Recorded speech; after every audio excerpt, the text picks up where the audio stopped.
aumentar aqui, porque o volume está super baixo. Você está me ouvindo bem?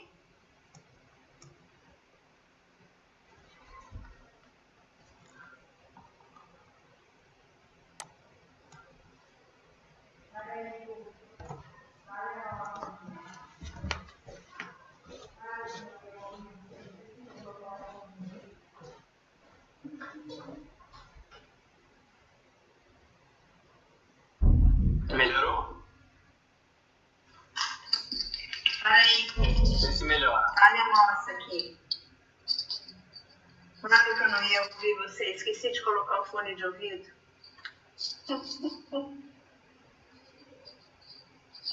Deixa eu ver se eu consigo pedir aqui um carregador, um powerbank. Não precisa, não precisa. Você consegue Ok, ter um deu powerbank certo. que ficar ali em cima carregando? Se conseguir trazer para mim, por favor. Tá me ouvindo bem, Gu? Oi, eu te escuto bem, e você? Eu tô te ouvindo ótimo também. Será que todo mundo está nos ouvindo bem? Paulinho acabou de entrar. Tá nos ouvindo, Paulinho? Ele fez uma carinha de coração aí. É.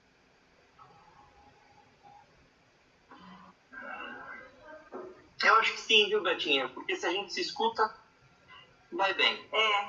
Eu acredito que sim. Eu acredito que sim. Ele já respondeu. Tá ótimo. Tá ótimo. Esse fundo de tela seu aí combina super, né? Com a cor do seu cabelo, com a armação do seu óculos. Tudo combinando. Eu vou me preparar melhor depois aqui.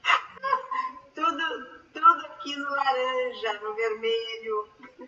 Mas a gente combinou, né? Aqui tem um quadro meio laranja, avermelhado. Verdade. Tá tudo bem com você, Gu? Tudo jóia, tudo em ordem. Bentinho crescendo super, Beth. Tá com 6 meses. Começamos a introdução alimentar dele. Aí aquela bagunça, né? Em quarentena, cozinha. Aí testa. Às vezes você cozinha com o maior dos prazeres. E aí ele não come. E aí você lida com a frustração. Mas tudo bem, amanhã tem mais. E por aí vai. Faz parte.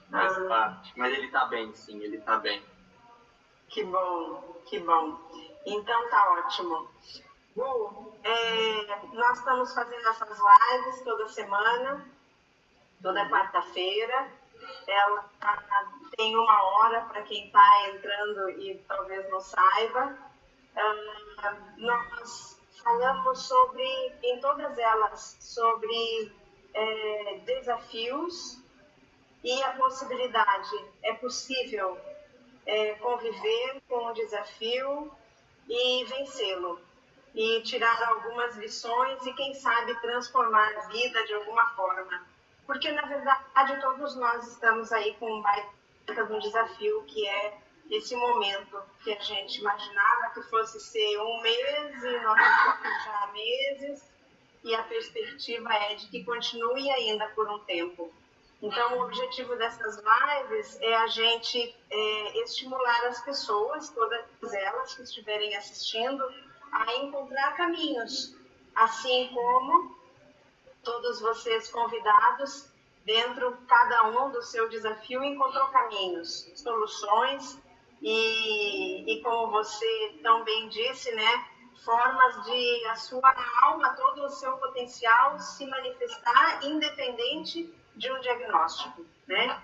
Então, eu gostaria que você falasse um pouquinho sobre você. A gente se conhece já há pouco tempo, mas ao mesmo tempo há muito tempo, né? E então eu tenho muita admiração por todo o seu trabalho, por tudo que você desenvolveu. Conversa um pouquinho conosco, fala para nós.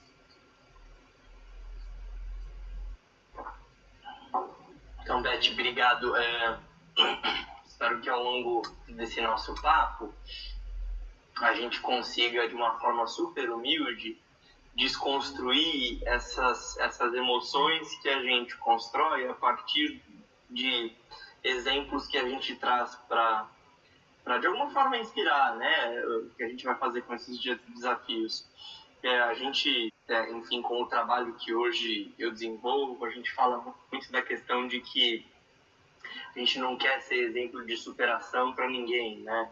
Porque cada um tem os seus desafios e a gente acaba, enfim, tendo as oportunidades de lidar e de aprender com esses desafios. Então, quem mais ganha com tudo isso somos nós, indivíduos, quando temos a chance de lidar de frente com, no meu caso, o diagnóstico de esclerose múltipla.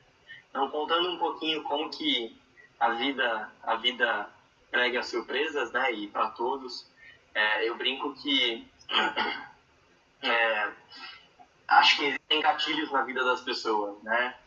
Algumas pessoas param para ressignificar ou pensar no sentido da vida depois de um acidente, ou quando nasce o seu filho, ou quando passa por uma experiência, enfim, introspectiva muito importante. No meu caso, foi o diagnóstico de esclerose múltipla em 2010 para 2011. Eu digo 2010 para 2011 porque foram 6 meses de investigação, sendo que durante esses 6 meses, Beth, eu já sabia, ao final do primeiro mês de investigação, que o que eu poderia ter grandes chances de ser, de fato, esclerose múltipla, mas eu ainda teria que excluir AIDS, câncer, sífilis, tuberculose, enfim, foi toda uma caminhada até chegar numa orientação de que, de todas essas possibilidades, a maior chance seria de esclerose múltipla mesmo.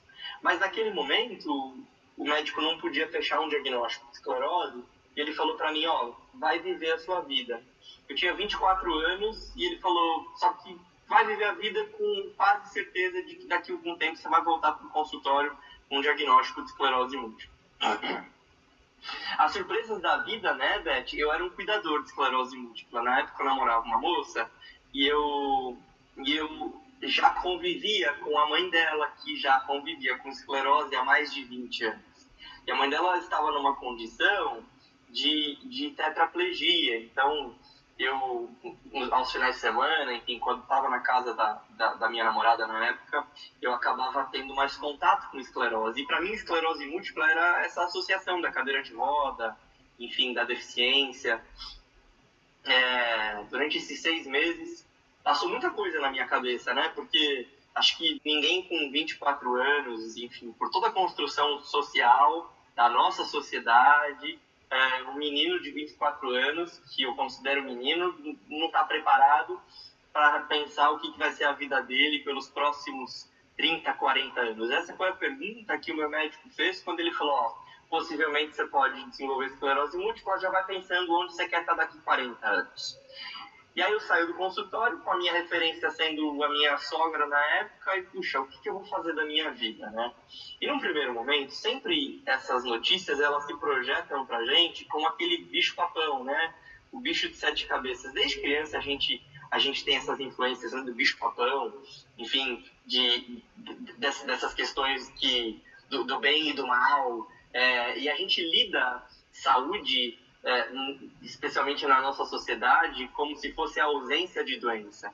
Então, se a gente parar para pensar, desde a nossa formação de pequenininho, é aquela coisa, vamos comer para ficar forte, né? O pai era assim, né? Come espinafre para ficar forte, né? Então, quando você pega a nossa criação, se eu comer direitinho o fígado que minha mãe preparava quando eu era criança, se eu comer espinafre, se eu não deixar comida no prato, certeza que eu não vou ter nenhuma doença. Nessa construção social, onde a saúde é a ausência de doença, onde se você fizer a sua parte, você não vai ter doença nenhuma, de repente, com 24 anos, eu tenho a suspeita de uma doença que não tem cura, que é a esclerose múltipla. E aí você entra numa de, o que eu fiz de errado, né? O que aconteceu no meio do caminho? E você vai buscar respostas, e essas respostas elas não estão ali fácil. Quando você busca no Google, pior ainda, porque, enfim, o que aparecia era muito pesado na época. Então, aquilo foi um aprendizado muito pela dor, muito empírico, assim, de, no começo, como lidar com um diagnóstico, né? Mas, assim, sequer era, de fato, um diagnóstico ainda. Então, durante 6 meses, eu convivi, que foi, para mim, foram os piores meses. Eu tinha grandes chances de desenvolver uma doença, mas eu ainda não podia fechar o diagnóstico. E você viver com a incerteza é muito pior do que você saber o que você tem. É por isso que, quando eu fechei o diagnóstico, o primeiro aprendizado foi: eu sempre vou preferir saber o que eu tenho, né? O que se projeta para mim, o desafio que se projeta para mim. Porque uma vez que eu sei o desafio que se projeta, eu consigo trabalhar. Mas enquanto eu não sei, eu fico meio à deriva, né? Aquele barquinho sem vela no meio do oceano e a tempestade chegando. Era assim que eu me sentia.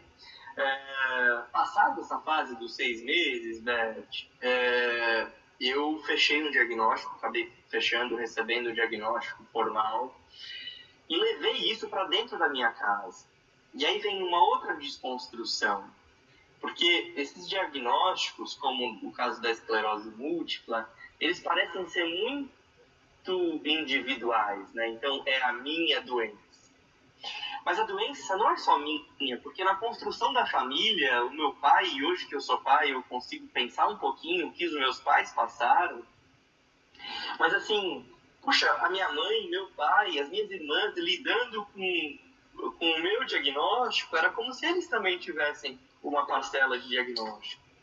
Então, o que eu venho tentando trazer nessa minha fala introdutória para você, Beth, é assim, receber um diagnóstico de uma doença que não tem cura, ele tem uma série de aprendizados. E todos esses aprendizados, eles partem de uma primeira introspecção, mas depois uma permissividade para poder dividir isso com pessoas que fazem parte do nosso entorno, né? E aí esse desafio começa a ser, na verdade, uma chance de educação familiar, de educação, de uma autoeducação. Então, o quanto eu vou conhecer o meu corpo, tudo isso eu fui fazendo a cada dia que eu acordava com esse novo diagnóstico que se projetava para mim da esclerose múltipla. Foram 6 meses, depois logo pelo primeiro mês, quando eu levei a doença para dentro da casa da minha família, a minha mãe ela fez uma pergunta para mim, Betinha, ela me perguntou chorando. Minha mãe é espanhola, super emotiva, né? E ela me perguntava assim, se eu ia morrer. E aquilo foi muito forte para mim. Nessa época, um amigo nosso em comum, o Paulo, ele foi muito importante, porque eu sempre acreditei muito, enfim, na espiritualidade, sempre tive as minhas crenças, não faço apologia, enfim, quem quer que esteja nos acompanhando, só acho que em certos momentos, as coisas que não se explicam, é importante que a gente acredite em algo, né? Mas ali estava muito difícil de acreditar em algo, porque eu estava muito desacreditado da minha família, o meu médico falando que não tinha cura, eu não sabendo qual era o tratamento, as minhas referências da esclerose múltipla eram minha sogra, já numa cadeira de roda, a minha mãe perguntando se eu ia morrer. E aí, de novo, volta para dentro e tenta entender o que está se projetando, né? E isso, quando eu te conto agora, parece que, nossa, eu sou super evoluído. Mas, na verdade, é por muita dor. A gente vai numa tentativa erro de entender o que está acontecendo na nossa vida. E um dia, Beth, logo durante esse primeiro mês de diagnóstico, eu fui dormir fazendo as minhas orações, aquela minha conversa antes de deitar. E eu sonhei criança, que a gente tinha, não sei se você chegou a brincar disso, mas eu cresci em sítio, eu cresci num sítio em Piracaia, e eu tinha um caminhãozinho de plástico, mas o caminhãozinho funcionava tudo, então ele tinha a caçamba que subia, descia, enfim, e eu amarrava um barbantezinho no caminhão e eu ficava puxando ele pelo sítio. E para ir para Piracaia eu passava pela pedreira ali de Mariporã. Então a minha graça era encher de pedra o meu caminhãozinho, porque eu via os caminhões de pedra na estrada da Roseira ali. E um dia eu coloquei pedra demais nesse caminhão e esse caminhãozinho de plástico ele quebrou. E eu não lembrava disso, enfim. Mas a minha mãe ali na hora me confortou e tal. Voltando para o meu diagnóstico, fui fazer minhas orações, dormi, e eu sonhei essa lembrança. Eu sonhei a lembrança do dia que meu caminhãozinho quebrou, e minha mãe me falava, olha, filho, a gente tem sempre a carga que a gente consegue levar. Esse caminhãozinho, ele tinha a quantidade de pedra que ele conseguia levar. Você colocou mais quantidade do que ele aguentava. É por isso que ele quebrou. Mas os nossos caminhõezinhos, eles sempre aguentam uma quantidade. E é só a questão da gente balancear isso aí.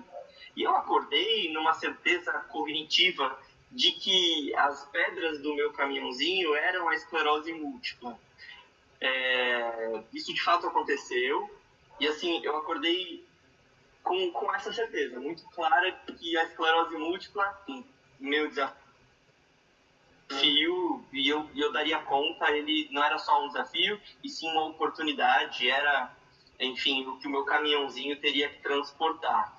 Ali mudou muito a minha chave, sabe, Beth? Porque eu comecei a encarar não mais daquela forma pesada, da dor, mas sim do que eu vou fazer com isso. Ok, já que eu tenho, o que eu vou fazer com isso? Então, quando eu digo, e eu até tatuei no meu braço um lacinho da esclerose múltipla, que é o lacinho laranja, não sei se consegue ver bem daí. Mas assim, para eu nunca esquecer, porque quando eu digo, parece às vezes até hipocrisia, mas a minha vida depois da esclerose múltipla, ela é melhor do que a vida antes. Porque assim, feliz é aquele que acorda de manhã e tem um propósito.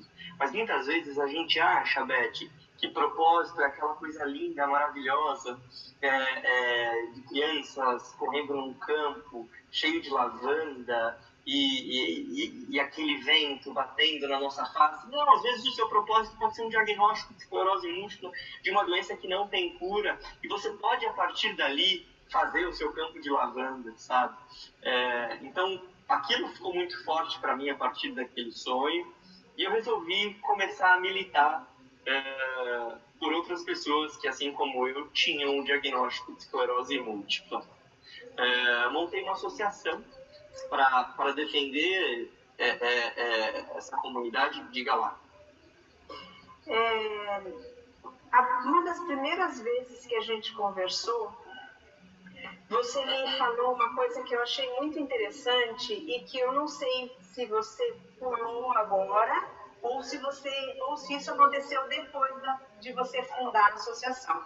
Mas eu lembro, e eu acho que é importante falar, porque da mesma forma que a gente não quer assim fazer apologia à dor de jeito nenhum, a gente também não quer banalizar a dor, sabe?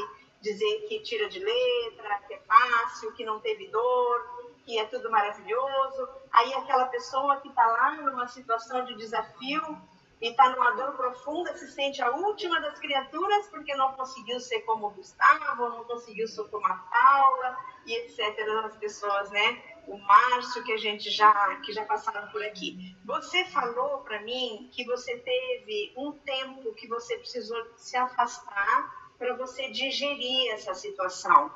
Então, eu acho que seria legal você falar sobre isso para as pessoas perceberem que você está aqui hoje maravilhoso, mas que você teve um caminho para chegar nisso, né? Seria isso. Não, perfeito. E vai me conduzindo, porque, enfim, a nossa história, a gente vai contar cada vez de uma óptica, né? Sim, toda essa construção do que eu ia fazer, ela foi feita ao longo de 2, 3 anos, né? Quando eu falei montei uma associação, eu pulei 2 anos aí. Então, voltando entre o sonho do caminhãozinho e o montei a associação, foram quase 3 anos onde eu falava, puxa, mas como eu vou fazer essas pedrinhas aí que eu dei o nome de esclerose múltipla, ou que se apresentaram como esclerose múltipla na minha vida, virarem um trabalho, né, um projeto. Eu sou formado em administração de empresas, E eu nunca tinha entendido o propósito de ter feito administração. Todos os testes vocacionais que eu fazia durante o colégio, eles indicavam que eu deveria seguir arquitetura. Eu sempre adorei arquitetura. Mas meu pai falou, não, só fazer administração. E a vida inteira eu falei, puxa, mas não é minha cara de administração.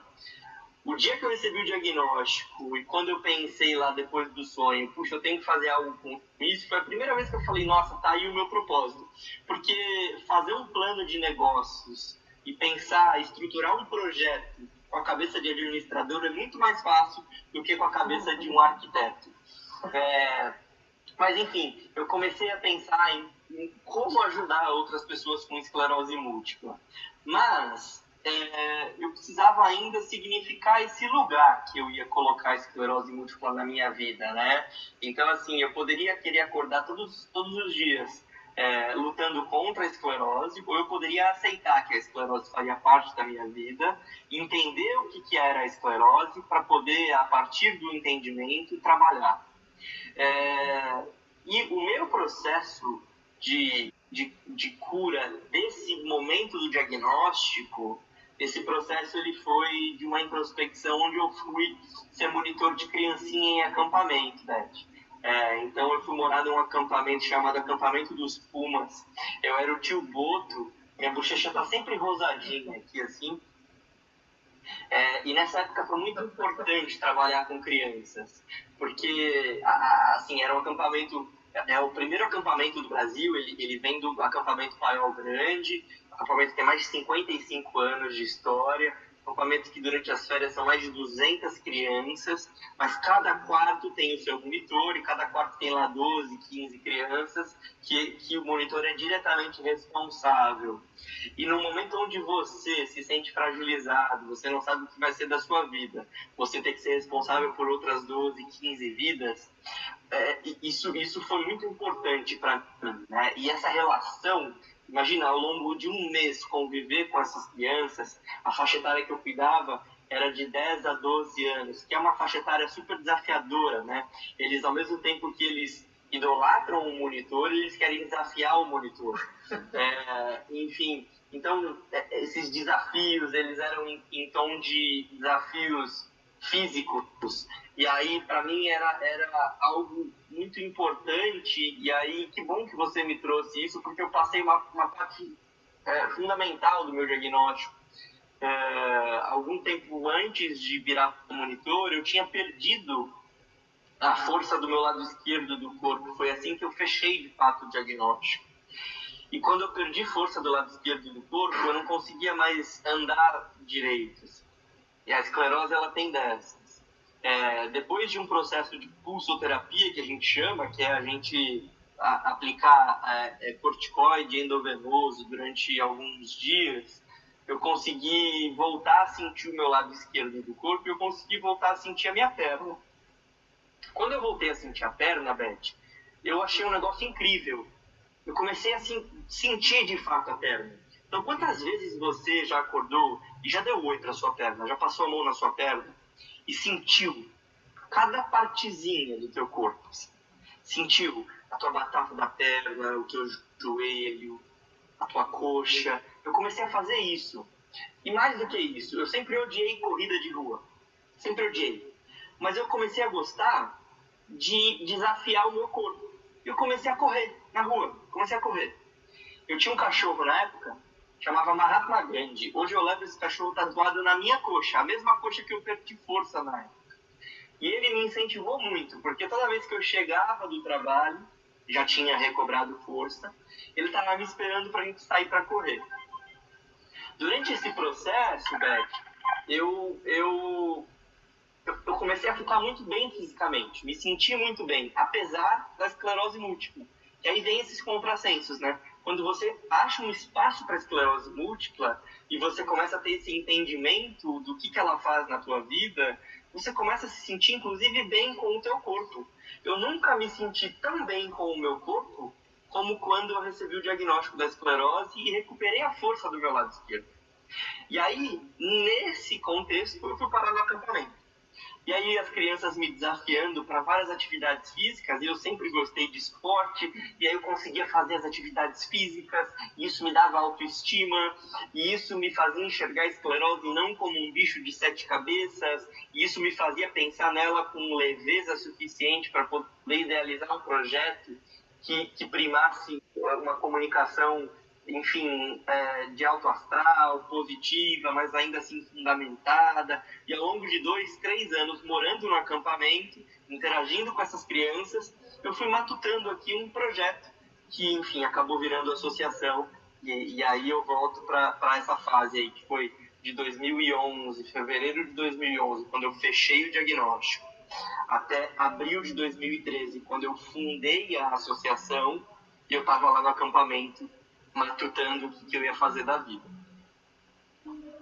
Então, logo que nesse período todo que eu tinha entendido que também tinha sido, e você também falou isso agora, um período em que você digeriu esse diagnóstico, né? Foi um momento de você conseguir lidar com isso. Você, então, nessa época, já tinha intenção de criar alguma coisa, de fazer alguma coisa? Isso eu nunca tinha entendido. Eu achei sempre que tivesse sido depois. Não, eu tinha... Lembra do sonho do caminhãozinho, sim, pedra e tal? Sim. Isso foi em 2011. Sim. Quando eu acordei no dia seguinte, eu tinha para mim que eu podia e devia fazer alguma coisa com a esclerose múltipla. A Laura acabou de entrar, uma outra pessoa que trabalha por um propósito maravilhoso. Devia entrevistar ela um dia. A Laura, um beijo.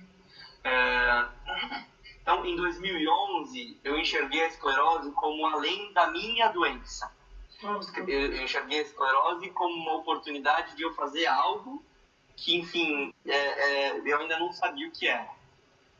Nessa busca por entender o que a esclerose era na minha vida, acabei indo parar num acampamento. Sim. Cuidar de criança. E aí, durante esses 3 anos no acampamento, 2011, 12 e 2013, eu fui digerindo a esclerose múltipla e colocando ela num lugar de muito carinho na minha vida, que assim... óbvio, se um dia descobrirem a cura para a esclerose múltipla, eu vou ficar feliz. Vou ficar feliz que descobriram a cura.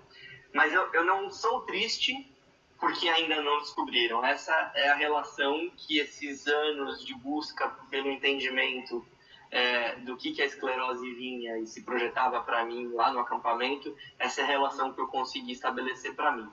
E aí eu senti a vontade de poder fazer isso por outras pessoas, de poder mostrar que, enfim, a gente podia conseguir ter uma qualidade de vida a ponto de falar, puxa, a vida é boa, né? E para mim, qualidade de vida estava muito associada à informação, porque nessa época eu lembrava muito daquela pergunta que eu já falei para você, que a minha mãe fez quando eu voltei para dentro de casa com o meu diagnóstico. Minha mãe perguntou, filho, você vai morrer? Eu falava, puxa, tudo isso tem a ver com o fato dela ter ido para a internet e ter encontrado informações, enfim, super pessimistas, né? Então, na minha cabeça, eu vou remar contra a corrente, eu vou produzir informação positiva, né, de qualidade. E aí, de novo, o nosso amigo estava lá. Eu comecei a estruturar um canal e convidar amigos para produzirem conteúdos, e eu pensei com cabeça de comunicação, criei uma linha editorial, e aí tinha o Paulo falando sobre terapias integrativas, tinha o advogado falando sobre direitos de pessoas com esclerose múltipla, enfim, chamei pessoas para começarem a produzir conteúdo.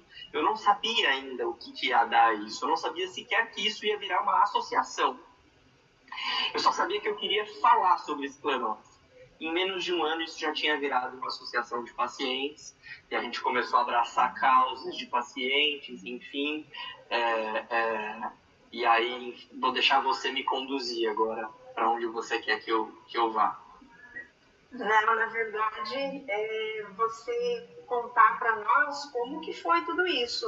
Porque aí, a partir desse momento, tem um caminho lindo, né, que você construiu.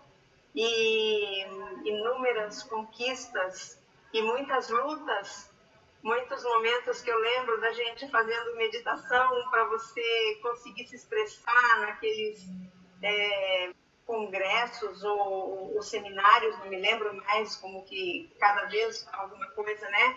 Mas de forma que você conseguisse se expressar da melhor forma possível para conseguir os melhores resultados.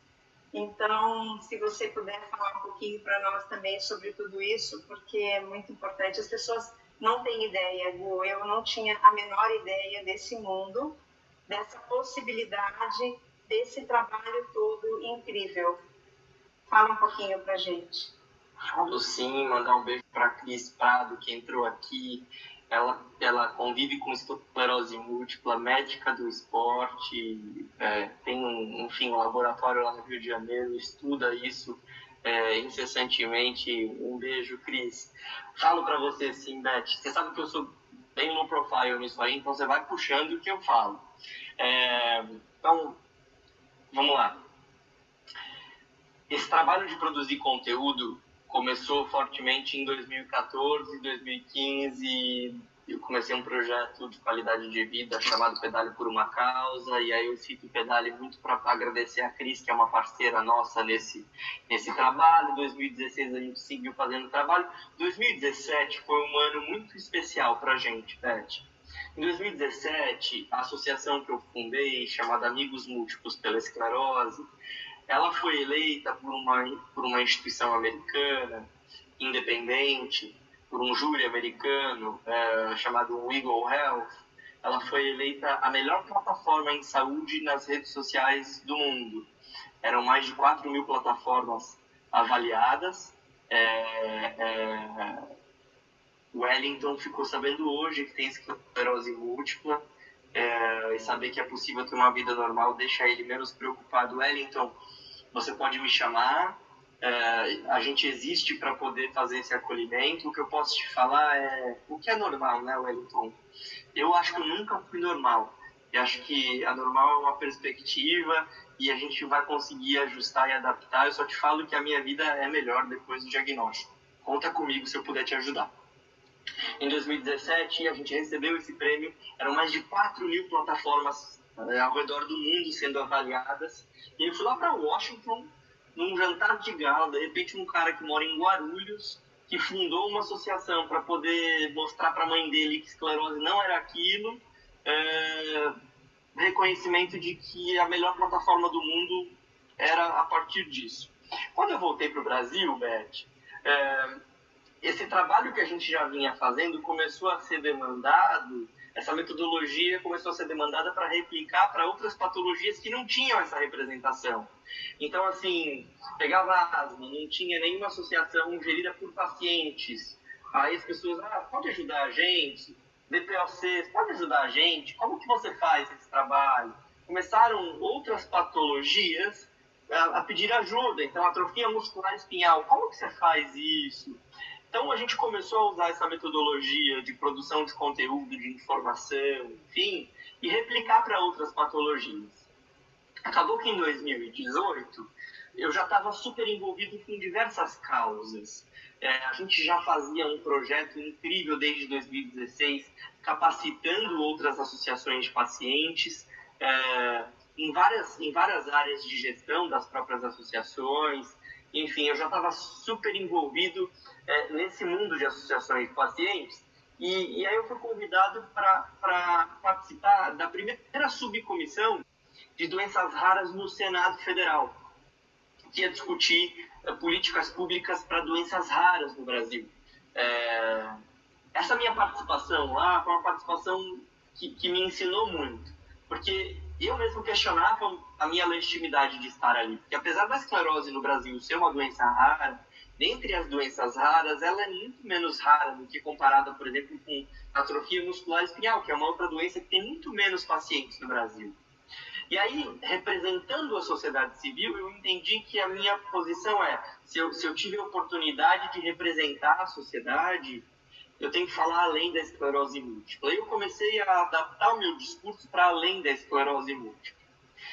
essa adaptação acabou sendo muito natural. Então, quando eu estabeleço o marco 2017, é porque essa projeção internacional, quando eu voltei para o Brasil, começou a me jogar para lugares fora da esclerose múltipla.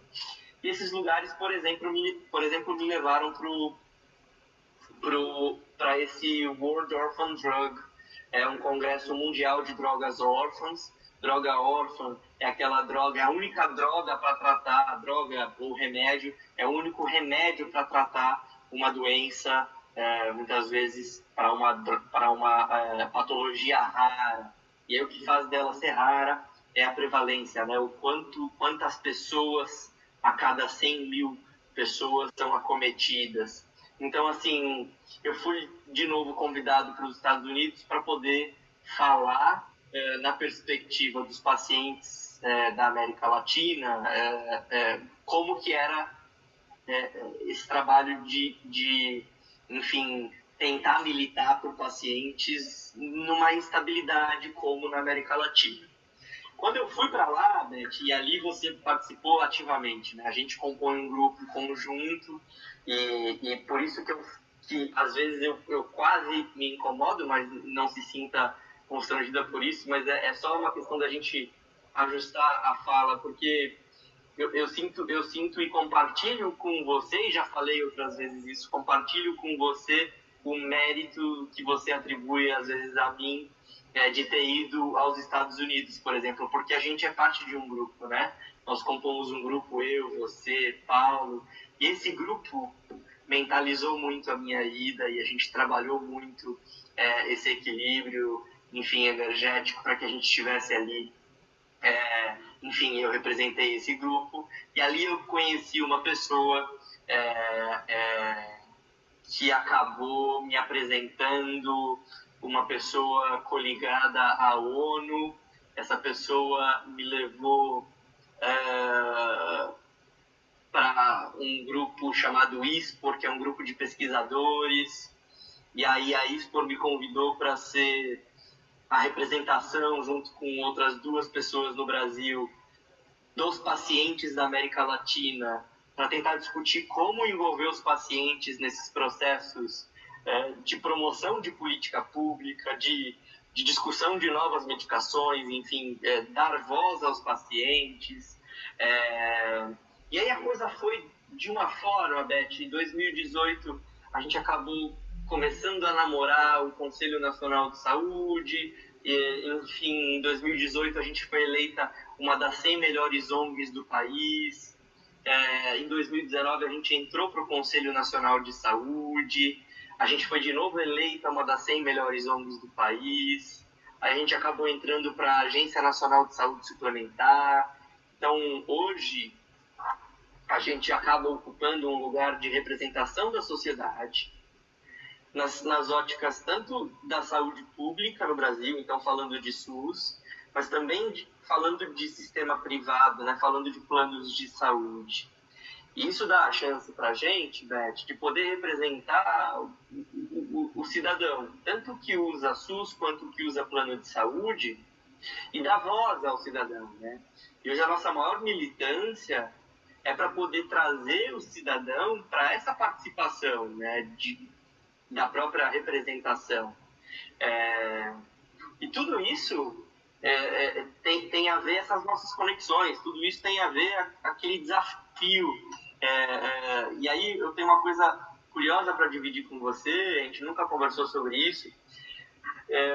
A minha vida, meu pai é uma pessoa muito humilde, muito simples, ele vem de uma família muito simples. Meu pai era catador de algodão na roça com 4 anos, foi engraxate, foi entregador de leite, enfim, foi entregador de carne, aí foi office boy, aí um dia montou o próprio negócio e deu certo na vida. Montou a própria empresa, a empresa cresceu, virou uma grande empresa. A minha mãe seguiu o mesmo caminho, tá? Minha mãe também de uma família simples. Só que o meu pai, uma criação mais militar, no interior de São Paulo, e a vida inteira eu tenho que provar para o meu pai que eu era competente o suficiente, sabe? Bom o suficiente. E até antes, e essa vai para o Wellington, se o Wellington estiver aqui, e até antes do diagnóstico, Wellington, Eu tentava provar para o meu pai que eu era bom em todos os lugares que eu tentava ocupar uma posição de trabalho. Né? Então, assim, trabalhei na Associação Paulista de Supermercados, aí aquela coisa de eventos, ia dormir 3, 4, 5 da manhã, dormia 1 hora por noite, 2 horas por noite. Eu nunca recebi elogios. E eu falo isso com um coração... Que bom. Eu falo isso com a alma lavada. Hoje meu pai é um dos meus melhores amigos e a gente já conversou sobre isso. Eu sempre tentei provar para o meu pai o meu valor, para um dia conseguir assumir a empresa da família. Olha só, a cabeça, o dia que meu pai percebesse o meu valor, eu estaria pronto para trabalhar com ele. E cada vez que eu achava que eu estava pronto o suficiente, eu ia falar, pai, podemos trabalhar junto? Aí eu lembro que podemos. Aí ele me oferecia um emprego no almoxarifado da empresa, sabe? E eu já na faculdade, meus amigos trabalhando em cargos importantes, e meu pai me oferecendo trabalhar no almoxarifado. Eu falava, puxa, meu pai não me reconhece. Depois do diagnóstico, depois desse período de digestão, né, do que a esclerose múltipla na minha vida, depois de 2017, quando a gente começou a fortalecer esse trabalho, quando a gente recebeu o prêmio de melhor plataforma do mundo, eu estava a caminho do aeroporto, Beth, e isso para mim é muito emocionante até hoje. Eu estava a caminho do aeroporto e eu vejo que meu pai me marcou numa publicação. E aí eu abro a publicação do Facebook e o Facebook já tinha transformado o layout dele para aqueles poucas palavras ficavam em destaque, sabe? Igual é hoje. Não era pequenininho como antes. E aí eu abro assim o Facebook e tá lá um post do meu pai. Orgulho. Meu filho, o melhor do mundo. E isso, Wellington, só aconteceu quando eu parei de tentar provar para o meu pai que eu era competente o suficiente aos olhos dele, e eu aceitei os desafios que se projetavam para mim e comecei a fazer aquilo que o meu coração mandava. Quando eu comecei a trabalhar pelo que o meu coração mandava, Wellington, quando eu comecei a fazer aquilo que eu sentia que era o que eu devia fazer, esse reconhecimento que eu buscava a vida inteira do meu pai, enfim, de outras pessoas, esse reconhecimento ele veio natural. E aí os prêmios, Beth, começaram a chegar, sabe? E é por isso que hoje eu sou muito low profile, eu sou muito resistente e relutante em falar dos prêmios. Então, assim, o Pedale por uma Causa, que a Cris é super parceira até hoje, ele ganhou um prêmio em Bruxelas como a melhor campanha de comunicação na América Latina, feita por uma organização da sociedade civil. Ele recebeu ano passado o prêmio Caio, que é a maior premiação do setor de eventos no Brasil, como o terceiro melhor evento organizado por uma associação de pacientes. Mas isso já não é mais o importante para mim, porque no final das contas o que importa é poder trabalhar pelo propósito, sabe? E o propósito já é maior do que a própria esclerose múltipla. O propósito é conseguir trabalhar pelo que a esclerose múltipla congrega, que é como que a gente olha a saúde, né? E aí, Beth, eu de uma forma super prolixa, mas aí eu volto para aquela coisa, saúde não é ausência de doença, Beth. Saúde é poder viver bem com esclerose múltipla. Não é apesar de esclerose múltipla. Então, assim, é possível? É lógico que é possível. Porque é isso que se apresenta. E se não for, então que a gente desista da vida. Mas é possível. Não porque eu estou falando, mas é porque cada um tem o seu caminhãozinho e o seu pacotinho de pedra para colocar ali. E o que se apresenta para você, eu te garanto, sempre é uma oportunidade. Sempre é uma oportunidade. Às vezes disfarçada de algo ruim, mas é uma oportunidade. Então, enfim, esse tem sido o meu aprendizado. E enquanto fizer sentido para mim, eu sigo fazendo esse trabalho. Que lindo. Na verdade, eu sempre insisto, eu sei que você não gosta de falar, mas eu sempre insisto que você mencione todos esses prêmios para as pessoas, porque eu acho que é uma conquista incrível É uma conquista incrível. Você fala que o grupo ajudou. Eu não tenho a menor dúvida que o grupo ajudou. Eu acredito muito no grupo, eu acredito no trabalho do grupo, eu acredito na união do grupo como pessoa, né? Como pessoas e como pessoa, como cada um.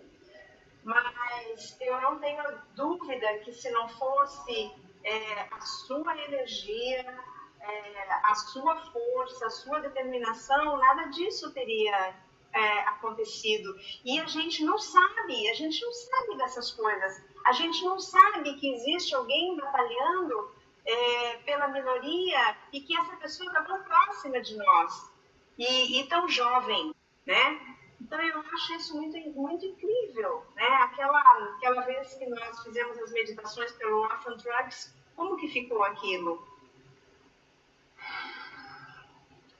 O que deu lá aí para o Orphan Drug e tal? Então, eu conheci uma moça lá que assistiu a minha palestra. Minha palestra, eu senti muita força na palestra, até comentei com vocês, né? Logo depois que eu saí, senti muita força na palestra. Era um momento onde eu estava um pouco revoltado, porque vinha faltando muita medicação para pessoas com doenças raras no Brasil, e eu tinha acompanhado, na semana que eu fui para os Estados Unidos, eu tinha acompanhado algumas pessoas que eu conhecia que morreram esperando o remédio, sabe? Pela falta do remédio. E eu me propus a representar tudo isso. E lá, enfim, acabei conhecendo uma pessoa colombiana que estava desenvolvendo um projeto para capacitar organizações de pacientes na América Latina. E ela, enfim, gostou do que eu falei e me convidou para participar desse curso de capacitação de outras associações na América Latina.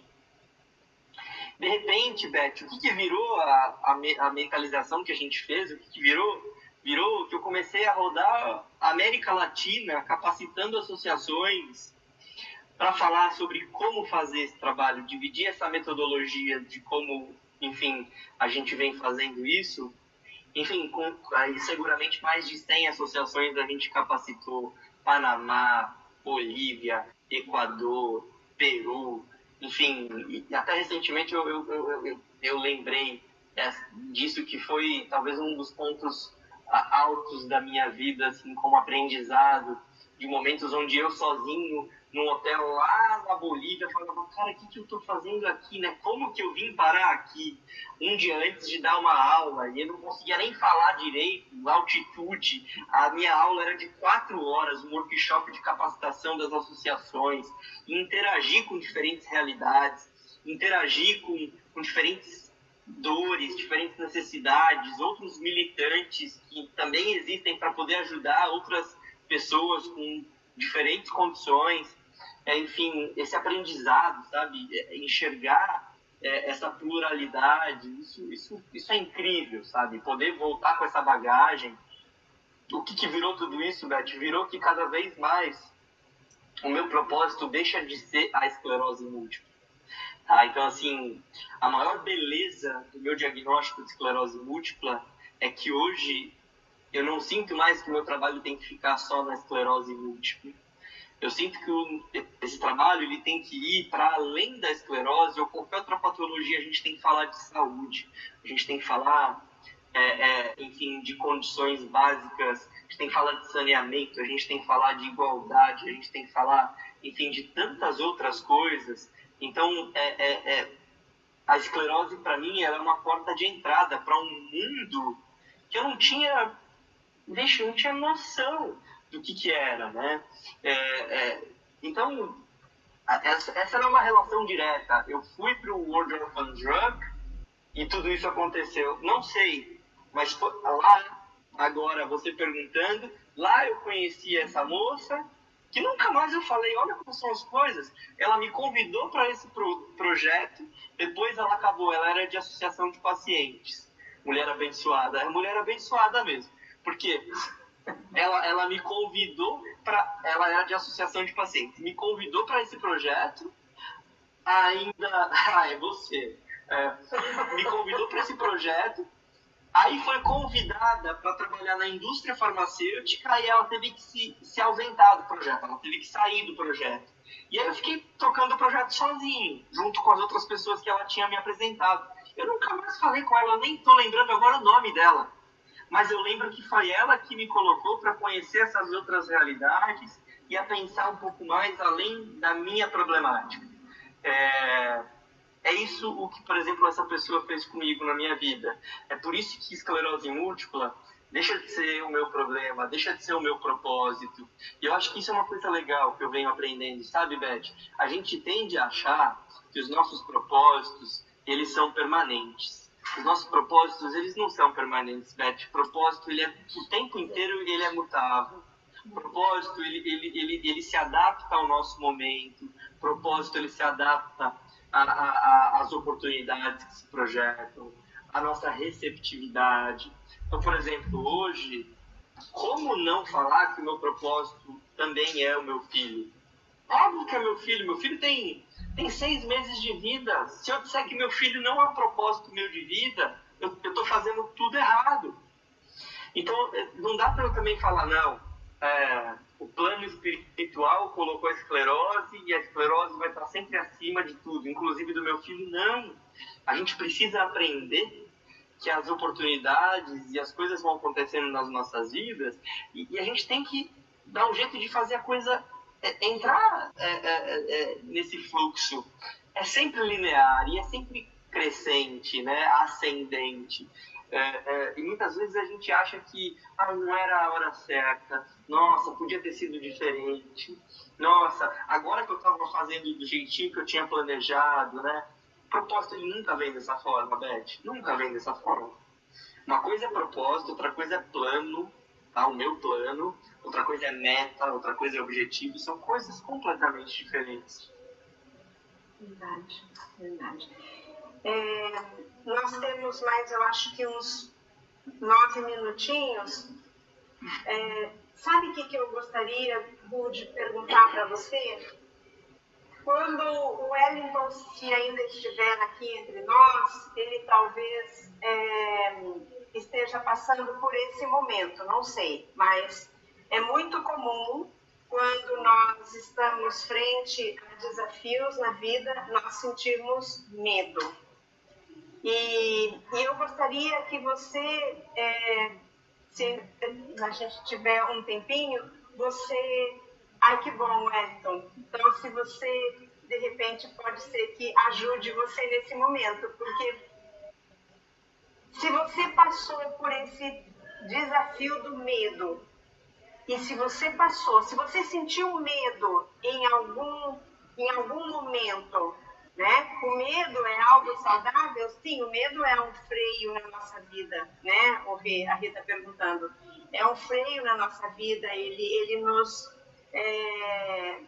nos ajuda em muitos momentos, mas ele é saudável ou ele é útil naquele momento. Nós temos que superar o medo e continuar, porque senão nós ficamos presos, estagnados, porque o medo paralisa, né?